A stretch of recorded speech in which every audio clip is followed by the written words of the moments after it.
Hi, welcome to Thinking Green. I'm here today with Susan Tamulevich from the New London Maritime Society, Very happy to be here. Yes, the Custom House Correct. Museum. Yes. And it's not your first time, but it is your first time in this new spot. Yes, it is. It is lovely. It's lovely. And thank you, Andrew, for doing the work over there. Yeah. So, And Bob. yeah, it's funny, a few weeks ago I sat down with Bill Morse and it was a remote show, but he was talking about old New London, and it just seemed to me a really good idea in these weird times we're in to kind of focus on our backyards a little, because there are a lot of interesting and exciting and important things happening. So welcome back. Thank you. Happy New Year. Yeah. Hope it gets happier and happier as it goes on. Yeah. I guess maybe in the spirit of thinking about New London and its history, can you give us just a little bit of history about the Custom House in New London and the Maritime Society? Yeah, I guess now 43 years ago, the Custom House was established, and it's because of urban renewal. What Bill Morse was talking about.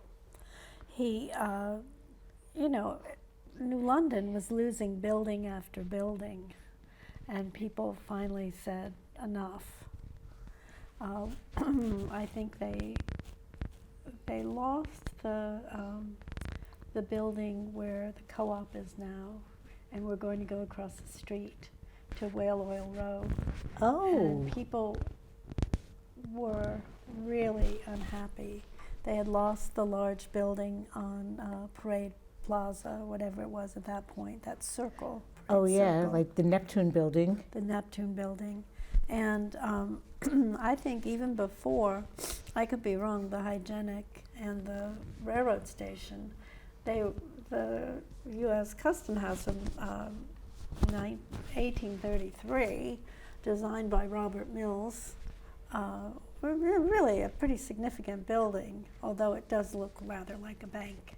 It does. And the bank doesn't mean bank, it means Bank of the Thames, right? Not commercial bank. That building was slated to be, like the GSA comes in and says, oh, only 5 people working here. It does not deserve its own building. Customs does not deserve a building. We're just going to sell it. Auction. We'll have an auction. And one person wanted to renovate it as a French restaurant, as I understand it, which is not all bad. Right. But another plan was to, I believe, demolish that side of Bank Street, quite a bit of it, which they're working on slowly. They're getting back to it. So, which is a shame, because New London has avoided a lot of that and could really cultivate the treasures that it has along Bank and State Street. It could do a good job there. But anyway, so the citizens rallied, and Lucille Showalter, who was teaching a adult education class, she would teach it about New London history. She had all these devoted students who became the first people to rally to the idea of preserving the Custom House. I know that the day was involved, and a lot of people gradually became involved. And so, as I always say about the lighthouses, we built it, you know, we maintained it, we own it. How can you sell it to some? Right. So, and at this point, the government realized that the people wanted their building, and they sold it to the City of New London for $1, which was just to do a transaction. Right. They do that with the lighthouses too. It's always fun to ask people, what do you think they sold that to us for? And they say, oh, $500, $1 million. And no, it's just $1. Why? Because we already own it. And that's an important thing for people to understand and appreciate. So they started the museum, and of course the elephant in the room is Mystic Seaport on this side of the river. And they had been in operation not since 1983, but from the early 1900s. And much of the goods from New London, the whaling city, were given to Mystic because I think to begin with it was kind of a whaling museum, like the New Bedford Whaling Museum. Mystic was on a whaling village, a 19th century whaling village. And so our collection was donated by people, by and large. And it's a very different place. It's not at all like ever larger growing seaport or an attraction like that. We're a real community museum because of the donations. We still get so many donations all the time, and I'm always trying to buy things on eBay, you know, unusual little things that come up. You never know what's going to be there. And so we have quite a great collection at this point, and some real treasures that people have had all their lives and their parents have had that they've given to the museum. So we're pretty lucky. I think it's a very lucky little museum. And it is a beautiful spot. So you mentioned the lighthouses, and I thought maybe we could start out talking, everyone loves lighthouses, right? Apparently so, yeah. So we have, now there are 3 lighthouses that you own and you care for. Yes, correct. Okay, and Yeah, New London Harbor Light, the oldest and tallest on Long Island Sound. It was, so here's the difference. Not to knock Mystic Seaport, which is wonderful and all of that, but they have a, let's say, facsimile lighthouse on their property, which somebody wanted built because he'd lived near that lighthouse at one point when he was growing up. And they did a very elaborate video presentation in it with 2 or 3 screens, I forget what it is. And at some point they tell the history of lighthouses in this country, the colonies. The first lighthouse was built in Boston in 1710. The second lighthouse was, I don't know where, Montauk Point maybe. The third one was in Beavertail in Rhode Island. And then they sprung up everywhere. No, they don't go to the 4th one, which is just like 8 miles away. They don't say, and if one of the very oldest built in colonial era is the New London Harbor Lighthouse. You know, you could add that little bit of local. So whereas they're going for, I don't know what they'd say, the world, where they're going for the world with their audience, we're really doing the opposite, and we're making everything focus back on our neck of the woods, and it's kind of a friendly, lovely place. And it is significant. I know when, you know, when you were planning and zoning, trying to get some changes made, and you know, I was and wow, our lighthouse was on a postage stamp. So the government, when they were doing their series on lighthouses, did remember the New London Harbor Light. Yeah, it is considered well, I won't say the most beautiful, although they said that, Oh. but really the most significant lighthouse in Connecticut, and the tallest and oldest now on Long Island Sound. And of these three, Yeah. actually, they all look very different from each other, which I find very interesting. Yes, classic octagon, New London Harbor Light. Race Rock Light, which was built, New London Harbor Light was established in 1761, but rebuilt in 1801. So that's the lighthouse you see, with the money signed for by George Washington. Wow. So then, at that point, they established the U.S. Lighthouse Service sometime after that. And there was a man named Stephen Pleasanton who was quite corrupt. He was a bean counter category and never had been in a lighthouse and never really cared to go in one. But he did have a deal with a corrupt maker of lighthouse lanterns, which really did not function well. At the same time, in Europe, starting in France, a young engineer named Fresnel had invented a very clever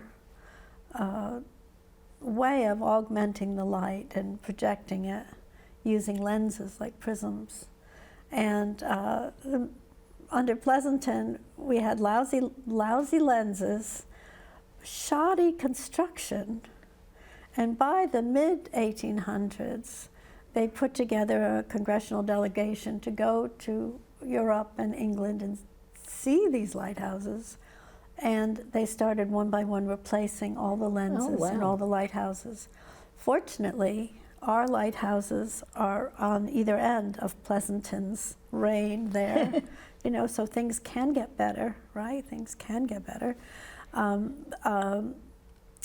Race Rock Light was actually first lit in 1871. It was automated in 78.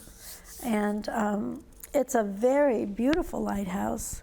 Oh, here you go. So Race Rock, yes, it's in the line of evolution of lighthouses from the Hudson River. They would they'd make one and then they'd adapt the next one to the next site and use the materials that were nearby. Oh, wow. So that Stratford Shoal, in fact, coming out from New York, Stratford Shoal is almost identical to Race Rock. And that's the most recent one that No. you are have this acquired. This was the second one. Oh, this was okay. the second one. We were always friendly at the same time with the Ledge Light Foundation, which was, I think, a bunch of local people who tried to maintain the lighthouse once the Coast Guard pulled out, right, and automated it. It was the last automated light. That's true. I remember that. Yeah. And so, they thought they just could be there forever, taking care of it, like a clubhouse or something. And all of a sudden, the GSA said, nope, this one's going up for adoption too. And they were, as much as I can tell, just a bunch of guys. They didn't have a independent nonprofit listing. They didn't have funds. They didn't have Interesting. much. So we offered, if they weren't going to apply, we offered to work with them and apply for the lighthouse ourselves because, as Todd Gipstein said at the time, who was the head of that group, we already had first base, which is Harbor Light, and third base. You may as well have second base. And it's true, the three historic beacons leading into our port city. And it's rather fabulous to have those lighthouses. They are, my background is as a garden historian, so this was not my field at all. So I've come to it kind of impartial. But when you see what it means to people, and what happened 25 years ago, last year, 2000, is the GSA, who always seems to be the bad guys here, GSA said, oh, we have GPS, we have all these new things. The Coast Guard is not a maintenance organization. they were in charge of the lighthouses. Let's get rid of these lighthouses. And so they started selling them, and one of them, as I understand, was like a hot dog stand.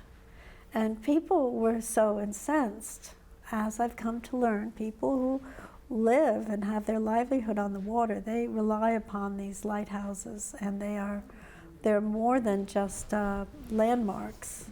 They're real beloved, features of their life. And people were upset, and they said, no, we want to preserve these lighthouses. And by that time, some pretty significant buildings had been lost, and people understood the need to preserve things. So there's a wonderful guy actually from Rhode Island who worked on it, but they passed the National Historic Lighthouse Preservation Act, NHLPA, and it passed in 2000. And among the first 8 lighthouses they offered for adoption was New London Harbor Light.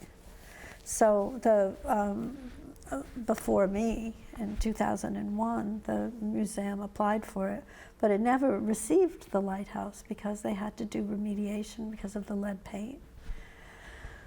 So shortly after I got there, however, we did get that first lighthouse, and it was just eye-opening to me to see how much people cared about the lighthouses. Now, Race Rock had a fairly recent project, though, replacing the fencing. Yeah, Race Rock, it is a spectacular, really wonderful, wonderful lighthouse. You look at it, it looks like it's in the middle of nowhere. No, it's right off of Fisher's Island, and it's always surrounded by fishing boats. People go out there to fish all the time. And it's because the water is so turbulent. The water comes in from the Atlantic, and it's that channel dug out when Lake Connecticut, geological time, opened up and the water was pushed right out. And then you have Fisher's Island Sound, you have Long Island Sound. So you have all these competing tides, and the water just churns and churns and churns. So we have this lighthouse. It's very crazy to get out there. I don't know how, there is no really good landing place. And several years ago, I have to say it was several years ago, I got an email saying that we were being given $100,000 to do a repair at Race Rock. And I thought it was a joke. I did not respond to it. Oh. I thought it was like one of those emails. And it turns out it was, they called me up and they said, the deadline's coming up. Aren't you going to send us your material for the board meeting? And I said, well, okay. And we got this grant. We got the grant. But then the problem is, how do we do anything significant out there? We can barely land there ourselves. We would we use Patrick Kennedy's boat, right? Go out, any number of boats and any combination of those boats. Sometimes you'd go out and then you'd shift boat. It was all very tricky. And so to bring 6 people out, 50-50 chance, it's beautiful on shore and you can't land there because we can't take the risk, right? We can't land because there is no landing. What you do is the boat comes up and you climb a ladder up straight. And you're on the boat. Well, it's kind of fun. It's kind of fun. It's not for everybody, and everybody it's on their bucket list. That's the worst phrase going, because that means watch out. They may not be capable of that, but it's all very difficult. And we got the money, and what do? Did we want to the lighthouse itself is in very excellent shape, just like Harbor Light. What do? Do we repoint the foundation, which could use repointing? Do we do this? Do we do that? The Coast Guard wanted us to replace the railing. And if you saw that picture, the railing is like 2 main upper and lower beam going around the circle, and then there's a little panel in the middle. Well, it answered the question for us. 2 or 3 summers ago, one of those panels just rusted and swung out over the water. It looked so horrible and was so dangerous that at that point, we immediately stopped bringing people out to visit. And the Coast Guard said, if you could fix one thing, this is what we'd want. We asked them, of course. And so, okay, we found a great metal worker, a Stonington metalwork. There they are in the picture on the right. You know, you see that section in the middle? That's what swung out off the top. And they built it on shore, they built it in Stonington. We went back, because we had to work with the National Park Service, and those are 2 of their inspectors coming out to look at where we were. This was before we replaced the railing. They insisted not that we try to preserve what was there, which is one preservation tact, right? You just keep what's there and you bolster it up. No, they said, get rid of it. It's too junky. Go back to your earliest depiction of what the railing was and do that. So that's what we did. So it was created from scratch. It's created from scratch. And it's out of stainless steel. It weighs a ton. It weighs tons. And so we had it built. And then what? How, were they going to be able to get out? And once again, the guys who were going to do the installation, they all wanted to go out there because they all wanted to fish. So they were gung-ho, and they put it on a truck, took it out on the Fisher's Island ferry, and then they got a barge to bring them from Silver Eel Cove, or that landing where the ferry is, just a short distance over to Race Rock. And they winched it up, I guess, and they installed it over the course of, I think, about a week. And it's very exciting. It's very thrilling. The black paint on it to match the original will be covered with guano, right? So it'll look white. Yeah. And the paint will flake off, so it'll look like aluminum or whatever stainless steel looks like. But I suppose we could keep it painted.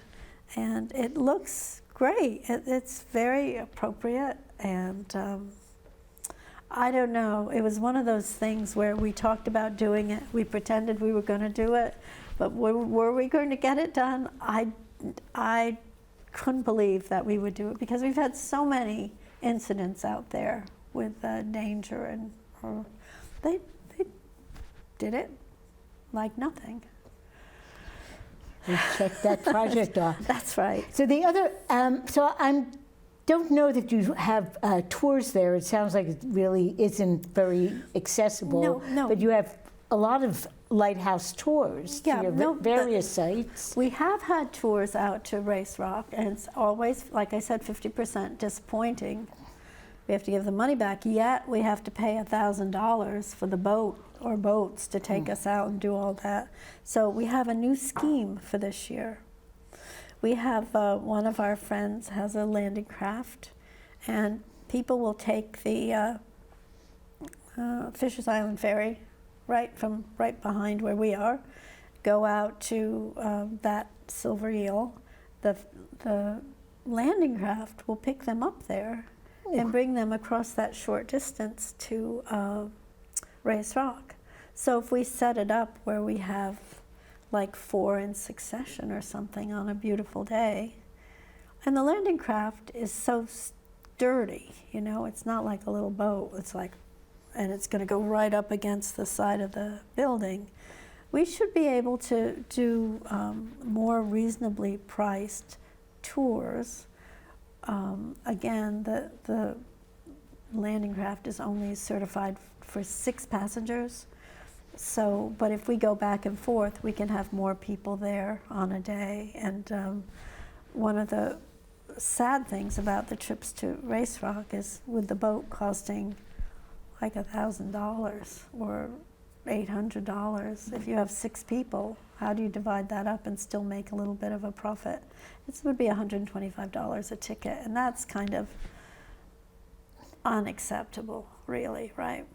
So we'll see if we can do better this year. But yes, people can visit.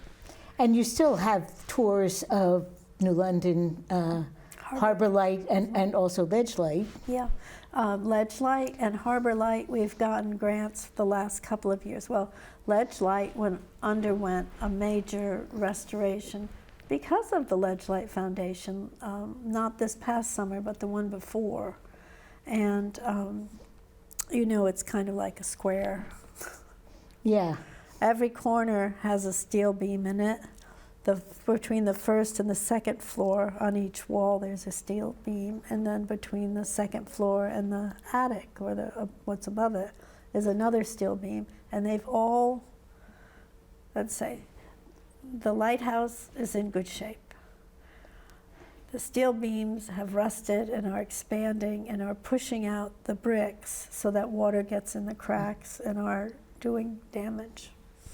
So the one beam was inspected, fixed at more like $300,000 for one beam, and you know, more than that probably.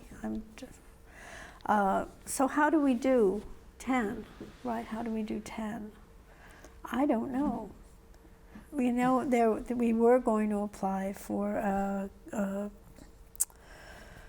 bigger grant, but I didn't get the information from our partners there at the last minute. Yeah. So that, you know, you got to work together. To be determined. But you still have visitors there every year? Yes, yes. And we do have a slide showing, I think, some of the visitors that come both to Ledge Light and those that come to Harbor Light. The Ledge Light tours are so much fun. The last couple years, well, skipping that year, we've used the water taxi, which can take about 25 people. Oh, nice. And we offer $5 tickets for anyone from New London. We mean it when we say, you own it, you know, get out there. And also, selfishly, want to get people involved too. And if they live here and they love the lighthouse, but there's a group from this summer. And up in the upper left, there's a couple in Harbor Light last spring. And there's our inspectors for the National Park Service, the Park Service architect, and the Catherine Turton, who takes care of the lighthouses in our district. And they said that of all the lighthouses they visit, they had never visited our lighthouse, and we got the first one actually in 2009. They never visited. Last year, all of a sudden, all three at once in October. Nice. And they said that we had 3 of the most solid. You know, it's not that, honestly, there's a lot we could do to make it look like a new car, if that's what you want. And I happen to be at Harbor Light today, and I know we're going to hear about painting it or washing it again. You know, it was $4,500 the last time we washed that lighthouse. And that wasn't really that long ago. I remember you talking about it on the show a couple of years ago. Yeah, and it's 225 years old, so it should look it a little bit. But they don't like it. People don't like that. And so I invite anyone who feels that way to start a GoFundMe and raise the probably $5,000 now to get it washed. But we have the guy who can do it. Yeah, it's a hard structure. Yeah, he. I guess someone holds on to his ankles, and he goes out on the balcony, and he puts something up and down that jets out water, and they have to put a moat at the bottom so none of the water gets into Long Island Sound. It's expensive because it's not the easiest thing in the world. Yeah. But yes, we know we work on them all, but basically they're very sound, and people get so much pleasure visiting them that it's not, the lighthouses are not a hardship. And so now let's talk a little about the museum. We did see briefly a picture of those kids. Holding lighthouse pictures. Those kids were from Fisher's Island. You know, we have lots of students, and we do a lot with the public schools, the 3rd grade, all year. We bring them on little field trips every month or 2 to other historic sites. Like they've been to the Fort Trumbull, and they were supposed to also see the Eagle, but the government was shut down. Oh, So missed out. They've been to our place. They're going to the Shaw Mansion in February, and to our place to work with Ben Elcombe, who has that new boat works, community boat works. They're going to build a cardboard boat. And you know, we do a lot of nice things with students, but we just got a message from the Regional Multicultural Magnet School that we'll be working with them. Nice. And the Fishers Island School, from time to time, they come over here, and they, of course, love the lighthouses, right? Because they sure. take the ferry all the time and see them, and Race Rock is right there. It's the emblem of the school. It's on their basketball court. And like Harbor Light is on our basketball court at the new recreation center. That people love the lighthouses. So let's talk a little bit about what's coming up at the Custom House, because you have a couple new exhibits that Yes. are temporary exhibits Yes. that are starting towards the end of this month. Yes, that's correct. It's we had 8 of these short-term exhibits last year. 8. It's a lot. That is a lot. And one of the things I love, though, I absolutely love, are people's collections. Like, do you have a collection? Not at this point in my life. No. I'm trying to think. As a kid, I probably did collect. I know I collected coins when I was a kid. Yeah, my brother did too. Bob, do you have a collection? Yes? Parts. What? Oh, bicycle parts. Oh, bicycle parts. Oh, that would be a fascinating show. But I'll tell you, the show that you might not have thought would be so fascinating is I have to say, my favorite. It's miniature sewing machines, miniature and children's sewing machines. That, and I don't think I have a slide of that, but Maybe not, yeah. But I noticed when I was looking at what's happening, Yeah. what kind of exhibits were around, and I know John.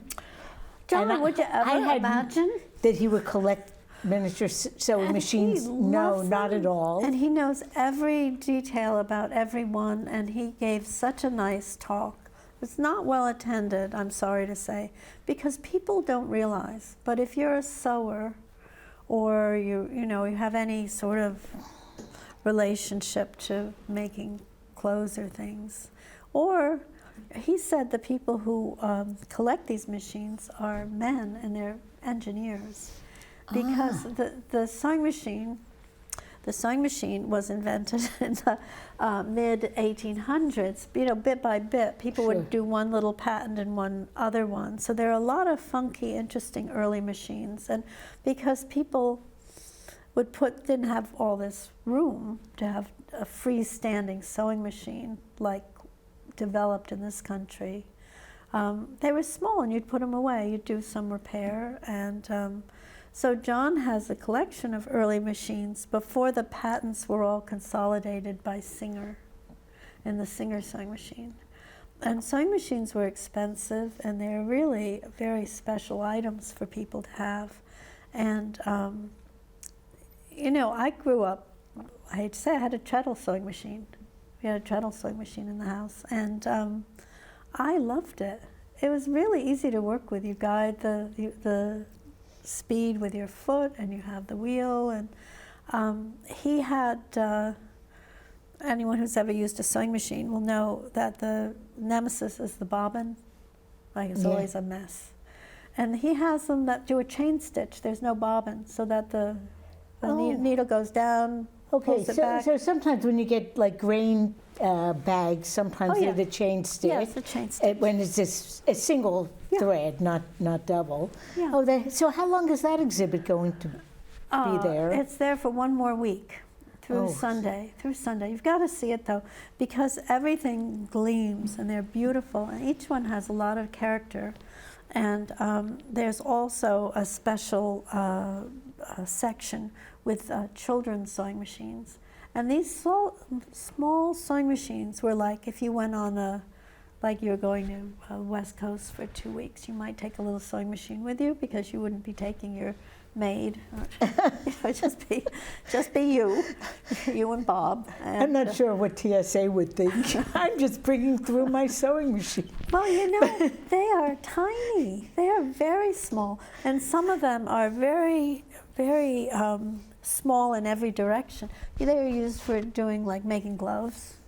One of the ones, which when he dies, John is going to leave to the museum, has a brass plate on it along like about the sole of a shoe size, and it's for you'd clamp it on part of a ship, and you'd crank it and use it to sew the sails if there was a problem with the sails. They're all very interesting, and he has ones from all over the world. We no sooner put the show up, and we have one from Germany, and there's a man from Germany, and that same afternoon he said, oh yes, not Germany, Russia.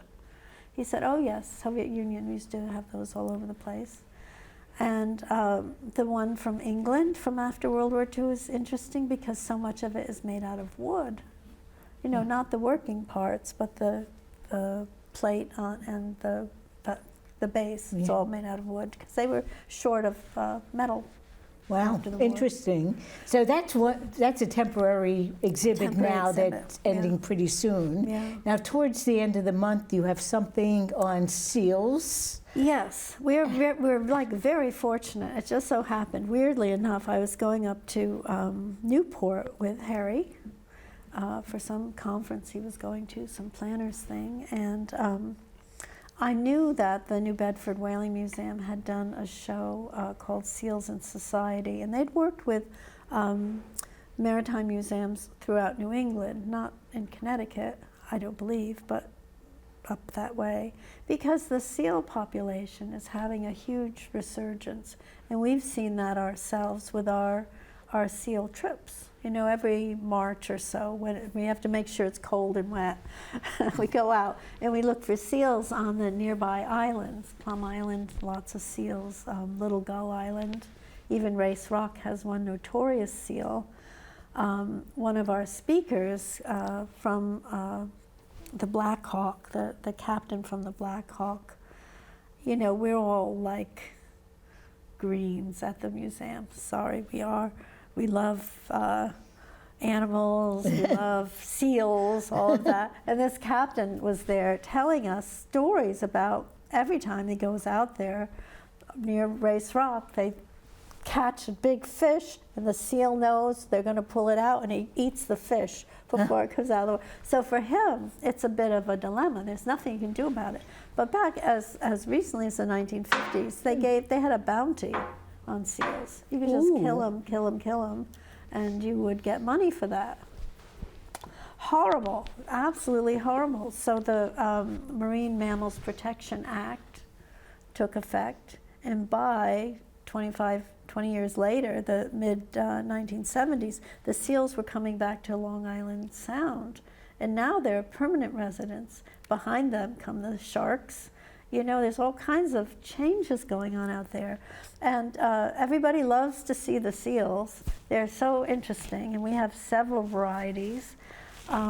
So it seemed like a very nice time to bring this show in. And we happened to go to Newport just after the show had been returned to the New Bedford Whaling Museum, which was the main entity that put it together. So we just loaded up the car with all this stuff. And this weekend, after our, sadly, another wonderful show, John Buller, the cartoonist, did a cartoon version of Joshua Slocum's famous Sailing Alone Around the World memoir, which was from 1900. And that is a wonderful show. And we're really lucky to have that up. And but that goes down, and another show comes up, and the seals will be kind of fun. Yeah. And another one coming up even later in the month is something about tintypes.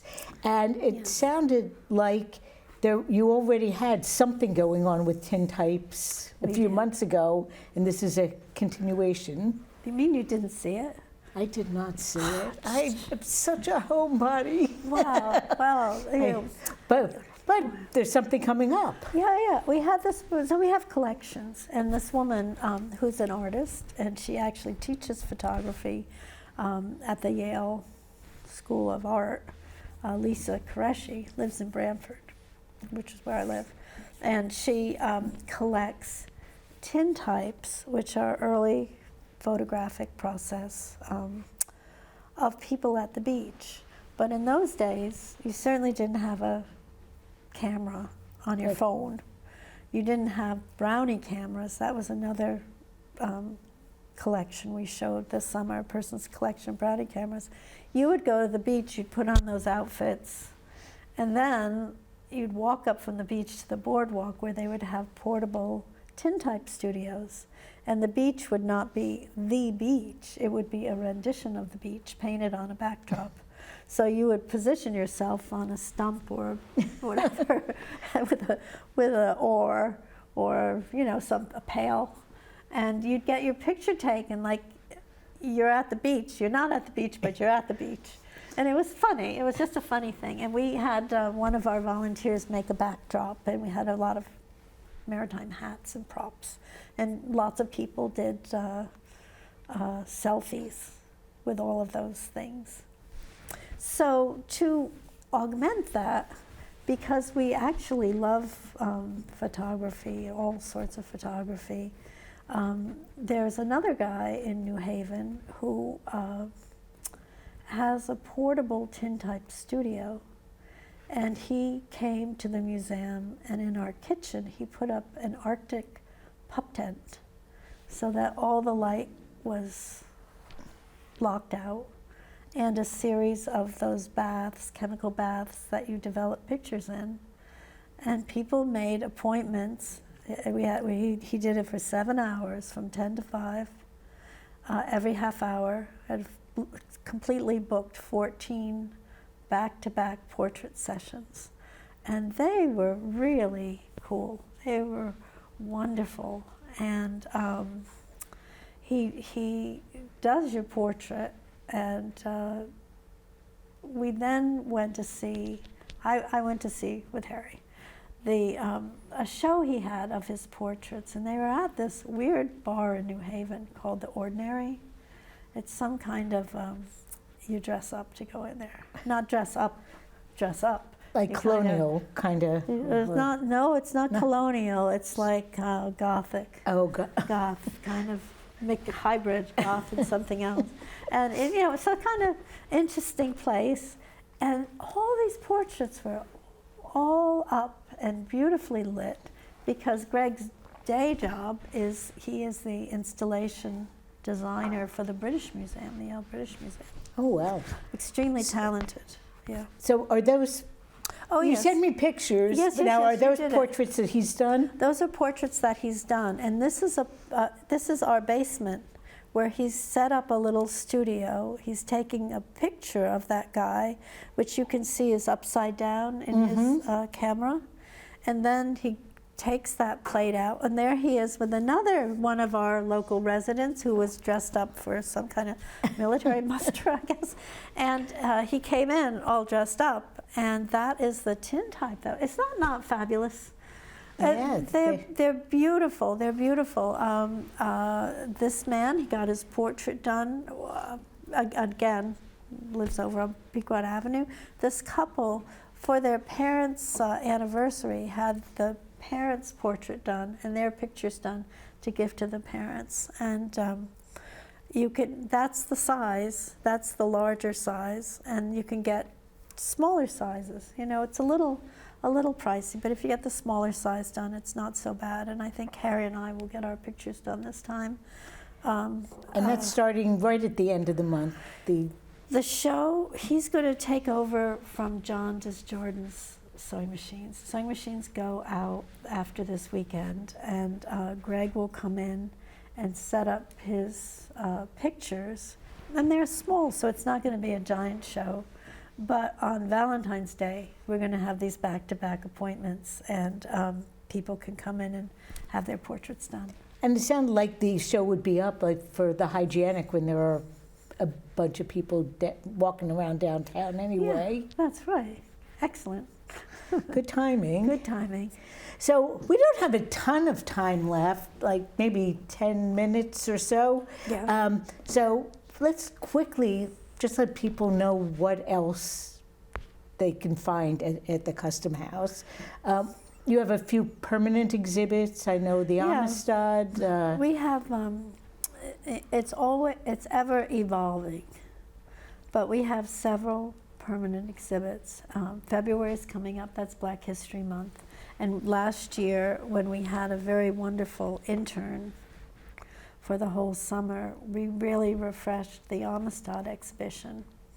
And that show will be visited by many school groups in February. But it's a wonderful, wonderful story, truly unique. You know, people say, oh, unique. No, really a unique story, because you have the portraits and you have the personal story of at least 30-something of the Africans who were captured and put on a slave ship and brought here, and then won their freedom to go home. And I mean, how many portraits do you have of the, say, 10 million people who were enslaved? And it's really, that's a wonderful, wonderful exhibit, and probably our most significant exhibit at the museum.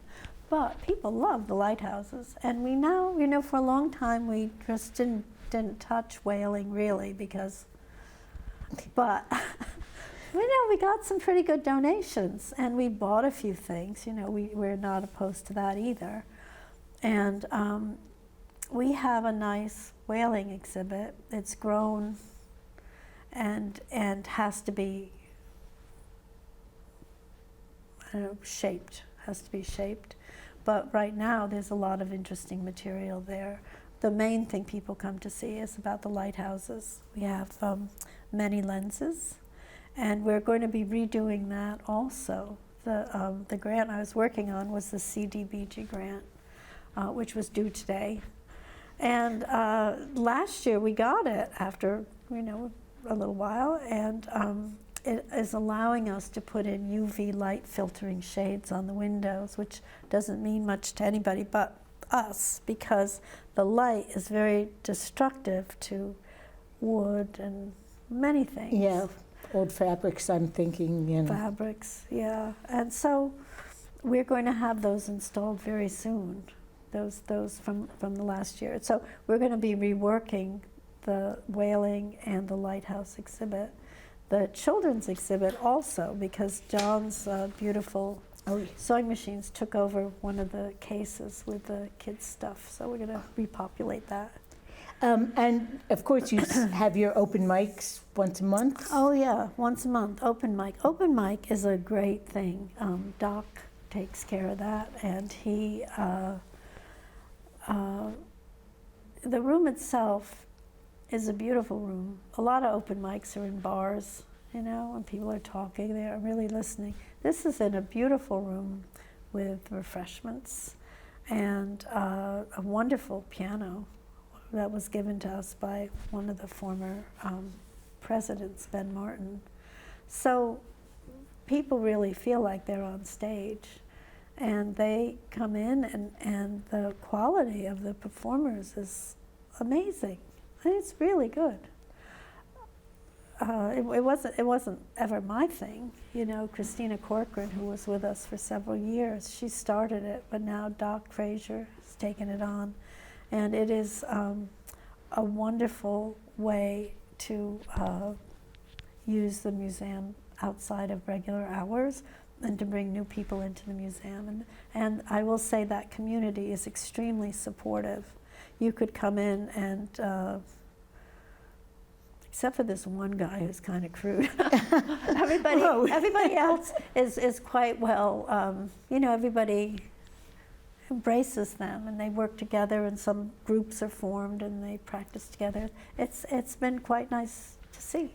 And we did have a couple slides about your program with third graders. Yes. That's sort of been an ongoing thing with the public schools. Yeah, with the public schools. Our original teacher, who put this program together back in 2010, Jody Bartell, who was, she used to do the Gifted and Talented program in New London Public Schools. I remember that. Yeah, and she's a theater type person. She does very creative. There she is. She does, and there's John Buller. There's the Joshua Slocum cartoon, graphic novel. He calls it a cartoon version, so I'm not being disrespectful. But it's a graphic novelized version of Sailing Alone Around the World. And the kids come into the museum and they learn, we do what is the social studies curriculum. We teach them about the geology, which I love, about the glaciers and why it's a port city and what that means. And then they learn about the history and what Connecticut means and who lived here and who lives here now and who respected the land and who messes up the land. All that. We get to indoctrinate them.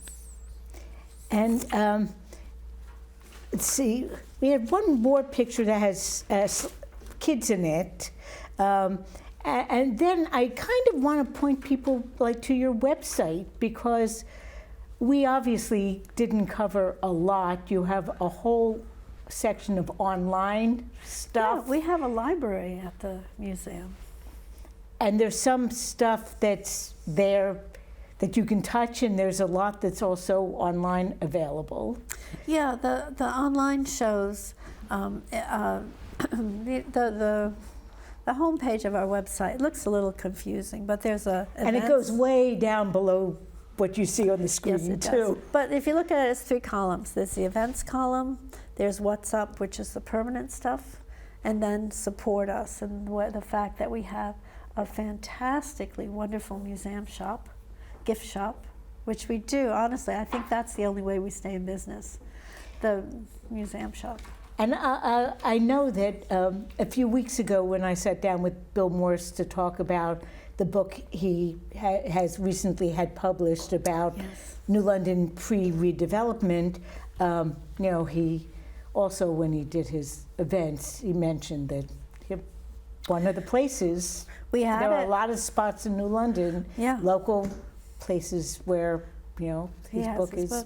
And it's sold out. As soon as we get it, it sells out. It's a very popular book. People love it. They give it to supposing Bob, instead of growing up out west, grew up here, but his siblings had moved away. People have been buying that book for their siblings who've moved from New London. And it's kind of nice because they can see it the way they might have remembered it. Yeah, and I never saw New London the way it was. We moved to Connecticut in 1977, and the damage was done. But it's so interesting for me to see the neighborhoods and and the aerial photos. And I know that in 1960 there were almost 35,000 people living in New London. It was pretty dense, and it was just fascinating to me to see how the city was organized in a really different way. So in the last few minutes we have, how are different ways that people can support or get involved with the Maritime Society? Well, we have a very dedicated bunch of docents, but we need more. We need a couple more, and people who love local history and who might know something about it and who might like to bring their friend or their spouse to spend a few hours, 4 hours, 1 to 5, at the museum. We would love to be open more often. We're open Thursday through Sunday. And the next couple of weekends we have our docents on vacation. Can you imagine in January leaving Connecticut? Going someplace warmer, I suspect. Yeah, so one is in Indonesia. Oh. So I mean, I thought I traveled far going to California, but Indonesia is much more exciting. Well, they're having an exciting time, and we need docents. That would be great. We have a lot of individual events. We have membership where you get discounts on things. We have lighthouse tours. We have open mic, Jaboom Club, it takes the 2 worst months of winter, January and February, off. But that's in the afternoon, more for seniors.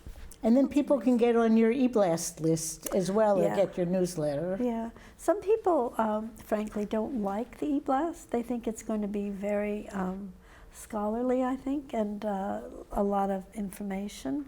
And what we have to do is promote our events, really, because we've got to get people to come to our events.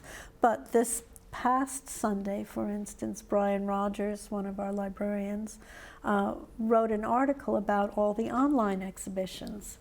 And we have the online exhibitions. We have, which you can enjoy with your coffee at home or your tea at home. And we also have, the greatest success is the New London Harbor Cam. 8 million views. And you have a railway cam, but you'll have to come back again because we're kind of out of time. But thank you so much for coming on. It's been a while since we talked about the museum, and it is a gem in New London. I think so. It's a nice place. It's a nice place, and we don't aspire to be. Our goal is to be friendly, community-oriented, and I think we succeed with that in a large measure. So thanks for coming on, and for the rest of you, we will see you next week. Thank you. Thank you. Bye.